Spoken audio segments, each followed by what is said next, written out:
20 minute മാത്രം നീണ്ടു നിന്ന ഒരു തെളിവെടുപ്പ് വളരെ പെട്ടെന്ന് പൂർത്തിയാക്കി. എന്തായാലും ഇങ്ങനെ ഒരു തെളിവെടുപ്പ് അത് ഇന്നുണ്ടാകുമെന്നുള്ള ഒരു സൂചന ഉണ്ടായിരുന്നോ, അതോ വളരെ അപ്രതീക്ഷിതമായ ഒരു നീക്കമാണോ SIT-യിൽ നിന്നുണ്ടായത്? മായ നീക്കം തന്നെയാണ് SIT-യുടെ ഭാഗത്ത് നിന്ന് ഉണ്ടായതെന്നാണ് ഏറ്റവും പറയേണ്ട കാര്യം എന്ന് പറയുന്നത്. കാരണം അല്പം കൂടി വൈകിയാണ് തെളിവെടുപ്പ് നടക്കുന്നത് എങ്കിൽ ഉറപ്പായും വലിയുള്ള പ്രതിഷേധം ഉറപ്പായും ഉണ്ടാകും എന്നുള്ള SIT മുന്നിൽ കാണുന്ന ഒരു സാഹചര്യം ഉണ്ടായിരുന്നു. പത്തനംതിട്ട എയർ ക്യാമ്പിൽ എത്തിച്ചു, ചോദ്യം ചെയ്തു.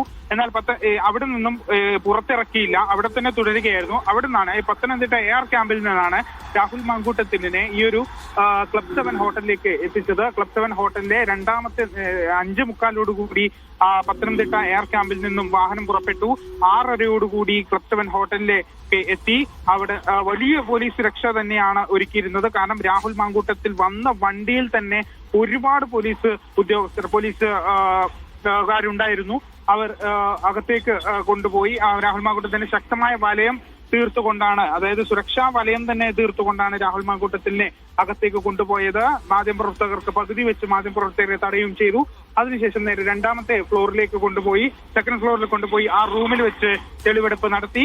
വെറും 20 മിനിറ്റാണ് എടുത്തത്, അരമണിക്കൂർ പോലും എടുത്തില്ല. 20 മിനിറ്റ് കൊണ്ട് തെളിവെടുപ്പ് പൂർത്തിയാക്കി. ഈ ക്ലബ് 7 ഹോട്ടലിലെ തെളിവെടുപ്പ് പൂർത്തിയാക്കി തിരിച്ചു വന്നു. അങ്ങനെ നേരെ AR ക്യാമ്പിലേക്കാണ് ഇപ്പോൾ രാഹുൽ മാങ്കൂട്ടത്തിനെ കൊണ്ടുപോയിരിക്കുന്നത്.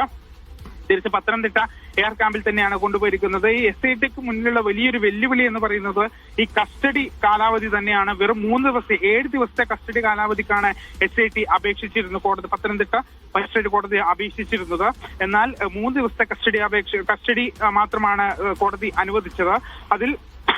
അതിൽ ഇപ്പോൾ 2 ദിവസമായിരിക്കുന്നു. നാളെയോടുകൂടി കസ്റ്റഡി കാലാവധി തീരുകയും ചെയ്യും. അതിനിടയിൽ തന്നെ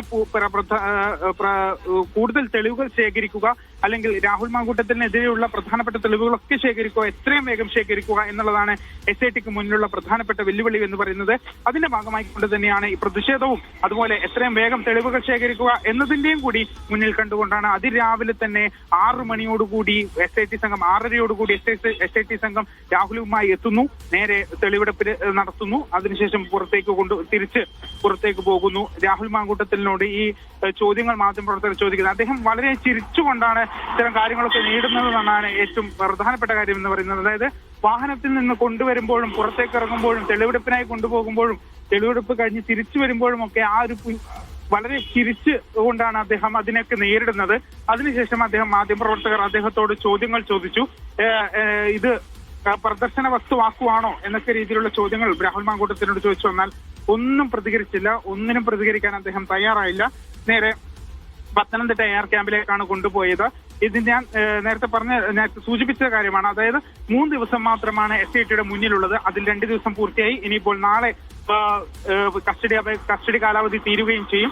അങ്ങനെയെങ്കിൽ പാലക്കാടേക്ക് കൊണ്ടുപോകുമോ എന്നുള്ള കാര്യത്തിൽ ഇപ്പോഴും അവ്യക്തത നിലനിൽക്കുകയാണ്. ഏതായാലും പാലക്കാട് കൂടി എത്തിക്കേണ്ടതുണ്ട് എന്നതിന്റെ അടിസ്ഥാനത്തിലാണ് 7 ദിവസത്തെ കസ്റ്റഡി അപേക്ഷ SIT സംഘം നൽകിയത്. അതിൽ 3 ദിവസത്തെ കസ്റ്റഡി അപേക്ഷ മാത്രമാണ് കോടതി അനുവദിച്ചത്. അപ്പോൾ പാലക്കാടേക്ക് കൊണ്ടുപോകാനുള്ള സാധ്യത വളരെ കുറവാണ്.